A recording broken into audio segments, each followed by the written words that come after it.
하나님의 말씀은 사도행전 23장 1절 한 절 말씀입니다. 바울이 공회를 주목하여 이르되 여러분 형제들아 오늘까지 나는 범사의 양심을 따라 하나님을 섬겼노라 하거늘. 바울은 예루살렘에서 매를 맞는 순간에도 복음을 증거하는 것에 집중했습니다. 그 이튿날 천부장은 다시 바울과 유대인, 특별히 대제사장과 사내들인 공회원을 모으고 과연 어떤 일이 일어났는가 여기에 대한 조사를 하려고 합니다. 그리고 이때 바울이 했던 고백이 23장으로 1절에 이렇게 말합니다. 바울이 공회를 주목하여 이르되 여러분 형제들아 오늘까지 나는 범사의 양심을 따라 하나님을 섬겼노라. 바울은 스스로 하는 고백이 나는 양심을 따라 지금까지 하나님을 섬기고 있다라고 고백을 합니다. 저희들은 이 땅을 살아가면서 죄를 지을 수밖에 없는 연약한 존재임을 잘 알고 있습니다. 그리고 이것은 분명히 사실입니다. 천국에 들어가기 전의 삶은 어쩔 수 없이 죄를 짓는 또 죄에 오염된 삶을 살아가는 누구도 여기에 예외는 없습니다.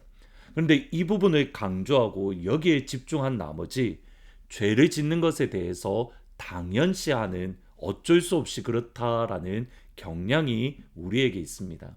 사람이 다 그렇지 우리 스스로 합리화하고 우리 스스로 타협하는 경향이 있다라는 겁니다. 근데 바울을 보면 조금 다릅니다. 바울은 분명히 이렇게 말합니다. 오늘까지 나는 범사의 모든 일에 양심을 따라 하나님을 섬겼노라. 한국식 표현을 빌리면 양심에 거리낌 없이 지금까지 살았습니다. 여기에 양심이라는 단어가 등장합니다. 분명히 이 양심은 예수님 믿기 전에 일반적인 양심이 아닙니다. 우리의 양심은 결코 믿을 수 없습니다. 디모데전서 4장에 보시면 우리의 양심은 화임 맞았다. 우리의 양심은 전적으로 죄에 물들었고 죄에 오염되었습니다. 죄에 오염된 우리의 양심은 결코 선할 수가 없습니다. 거기에서 나오는 모든 것들은 하나님 앞에서 악할 뿐입니다. 그 양심이 선하고 온전할 수 있는 유일한 이유는 예수의 보혈입니다. 히브리서 10장 22절에 보시면 우리가 마음의 뿌림을 받아 악한 양심으로부터 벗어나고 몸은 맑은 물로 씻음을 받았으니 참 마음과 온전한 믿음으로 하나님께 나아가자. 히브리서 10장에서 뿌림을 받았다는 것은 19절에서 예수의 피다라고 분명하게 말씀합니다. 예수님의 피로 속죄함을 받기 전의 양심은 악한 양심입니다. 예수 보혈로 씻음 받은 양심은 예수 보혈로 씻음 받은 마음은 하나님 앞에 거룩하고 온전한 양심으로 하나님께 나아갈 수 있습니다.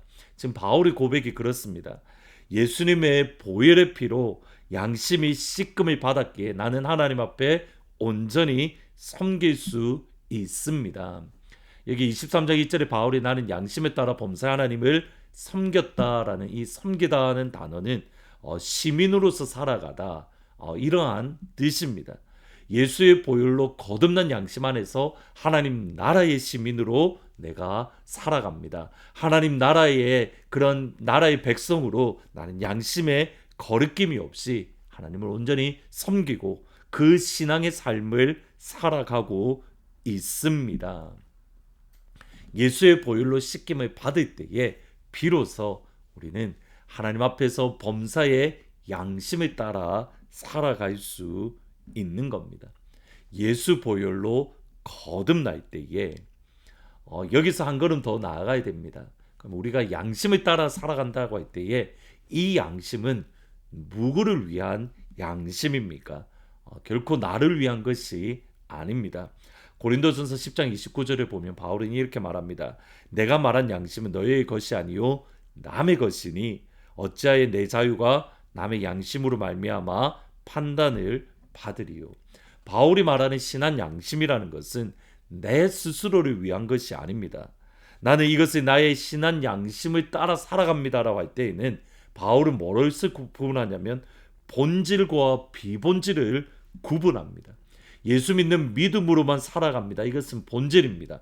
이것을 제외한 나머지 부분은 비본질입니다. 특별히 고린도전서 10장에서는 우상 제물과 관련되어집니다.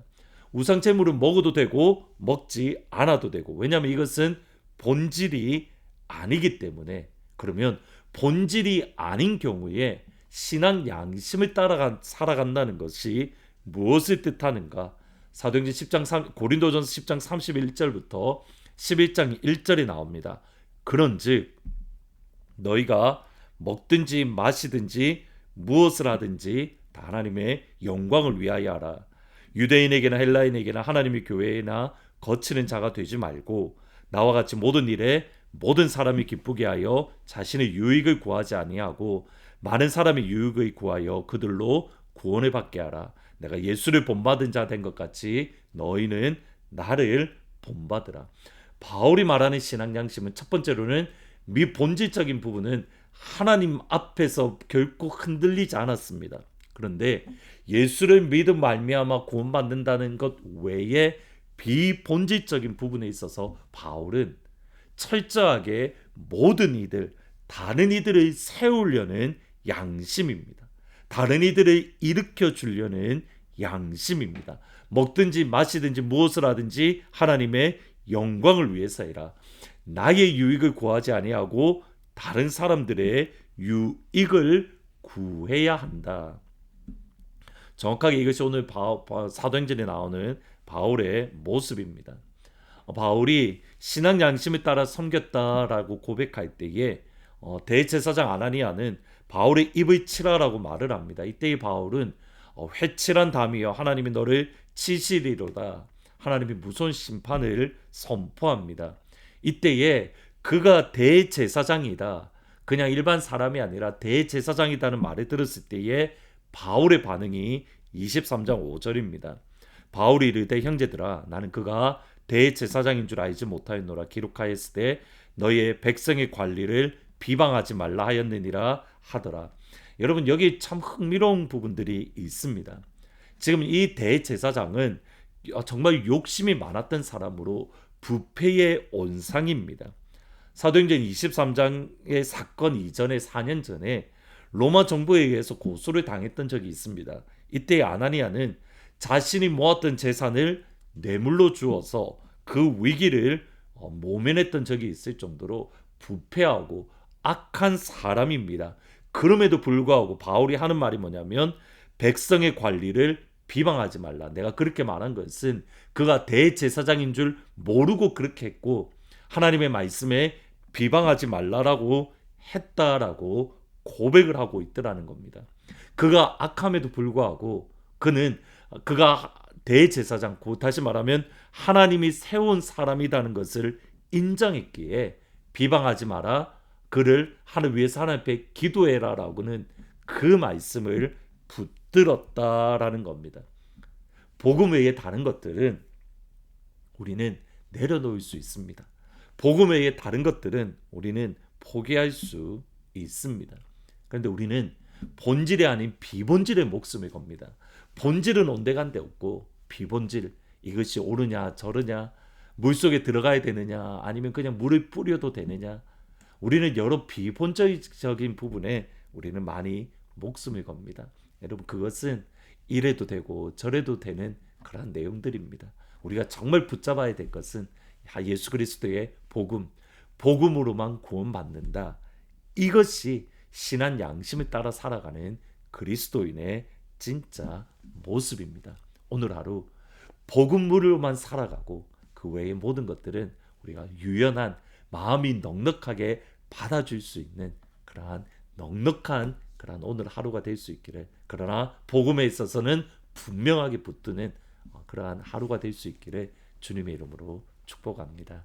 기도하십니다. 하나님, 복음에 대해서는 흔들리지 아니하고 복음 외적인 부분에서는 여유를 가지고 넉넉함을 가지고 모든 이들을 받아줄 수 있는 그런 신앙의 자리에까지 설 수 있도록 하나님, 우리 마음을 붙잡아 주십시오. 우리의 마음이 때로는 너무 좁아지는 것 같습니다. 하나님, 우리의 마음을 아버지의 마음으로, 예수님의 마음으로, 성령님의 마음으로 우리의 마음을 넓혀주시고 모든 사람들이 받아주며, 그러나 복음에 대해서는 흔들리지 아니하고 복음만을 붙들 수 있는 귀한 성도들이 되어질 수 있도록, 또 하늘문 가족들이 될 수 있도록 하나님 우리에게 복음의 넉넉함을, 복음으로부터 흘러나오는 여유로움을 우리 마음 가운데에 허락하여 주옵소서. 오늘 여름 성경학교 진행 둘째 날입니다. 하나님, 우리의 자녀들이 하나님을 경험하고 예수님을 경험하고 성령님을 경험하는 귀한 은혜가 있게 하시고, 안전한 가운데에 은혜 안에서 오늘 하루도 지낼 수 있도록 성령님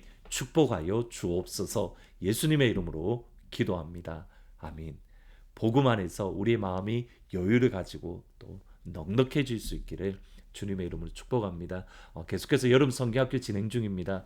오늘 날씨가 많이 무덥다라고 하는데 하나님의 은혜 안에서 안전하게 또 처음부터 마지막 순간까지 성령의 은혜가 임하는, 또 성령의 역사를 우리의 자녀들이 실제로 경험하며 꿈을 보고 환상을 보고 예언을 하는 이 은혜를 위해서 같이 기도해 주시기를 부탁드립니다.